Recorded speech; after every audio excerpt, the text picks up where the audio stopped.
They said no one ventured into Black Hollow Forest after dusk. Not anymore.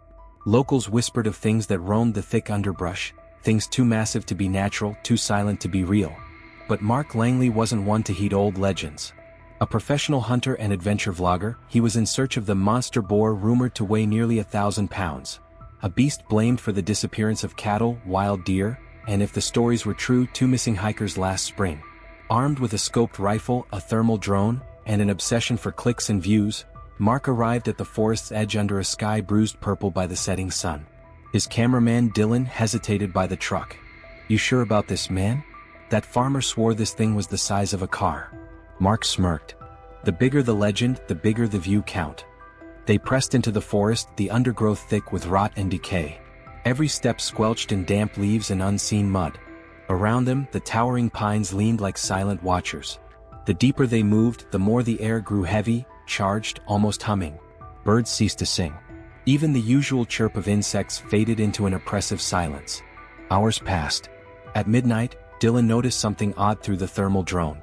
On the screen, a massive heat signature pulsed behind a hill, far larger than any deer or wild hog.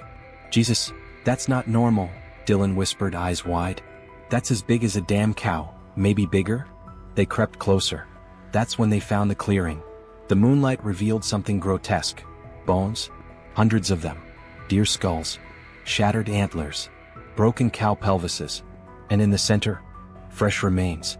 The half-eaten carcass of a black bear, its ribcage smashed flat, its massive skull punctured clean through. Something had gored the bear to death. Mark knelt beside the ruin, studying the puncture marks. "Tusks did this," he muttered. "Big ones. Way too big." A sudden low rumble vibrated through the ground. Leaves shuddered. Branches trembled. From the blackness beyond the clearing, something moved. First came the breathing, deep, guttural, wet. Then the faint scrape of hooves dragging across stone. And then they saw it. A shadow the size of a van stepped into the moonlight. It was a boar. But not like any they'd ever seen. Its bulk was grotesque. Easily 800 pounds, maybe more.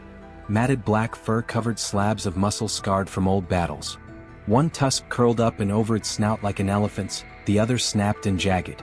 Its eyes were small and yellow, gleaming with something almost human, hate or maybe hunger.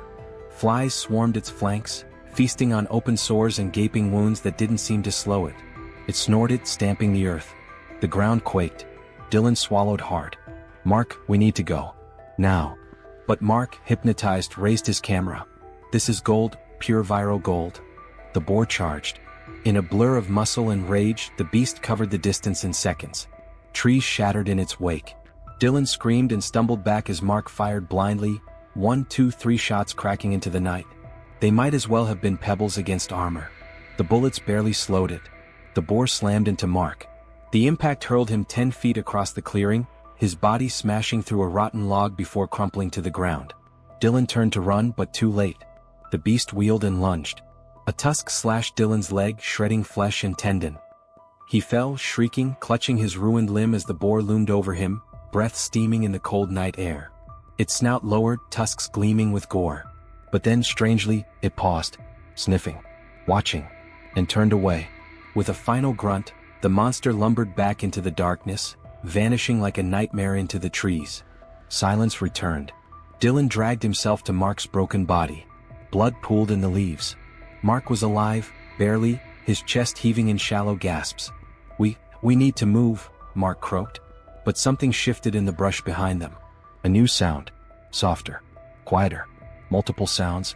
More breathing. More scraping hooves. Dozens of glowing eyes flickered in the shadows. They were not alone. The pack had come.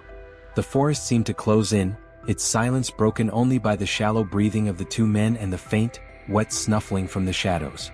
Eyes, dozens of them, glowed like embers in the underbrush. Dylan's hands trembled as he clutched Mark's bleeding arm.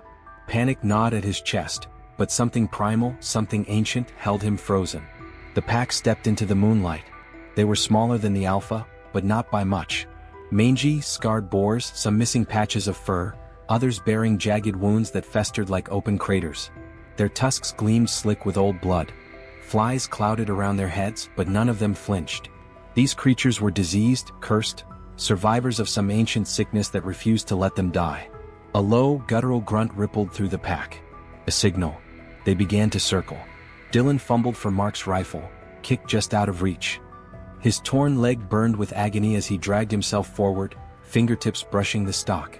A boar lunged, snapping jaws mere inches from his face before it pulled back, testing him, savoring the terror. Mark groaned weakly. Blood seeped from his mouth. "Dylan, run." "No," Dylan gasped, gripping the rifle, swinging it wildly. "I'm not leaving you." But in his heart he knew. Neither of them would escape. The boars moved as one. A blur of fur and tusks came from the left. Dylan squeezed the trigger. The shot lit the clearing with a crack of thunder. One beast shrieked, its skull ruptured, collapsing into the leaves.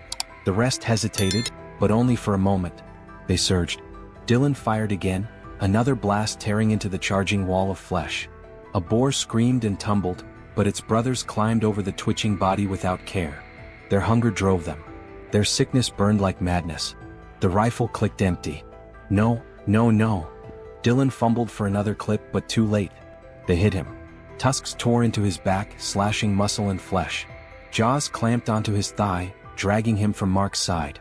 He screamed as the beasts pulled him into the dirt, ripping and goring. His vision blurred with pain. Distantly he saw Mark crawling toward him, hand outstretched, and then vanishing behind the wall of snarling, feeding hogs. His world went dark. Mark didn't remember blacking out.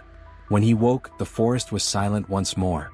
Pale dawn light filtered through the trees, casting long shadows across the carnage. The ground was stained dark, slick with blood and torn viscera. Shredded clothing hung from branches. Bones, stripped clean, glinted white in the moss. Dylan was gone.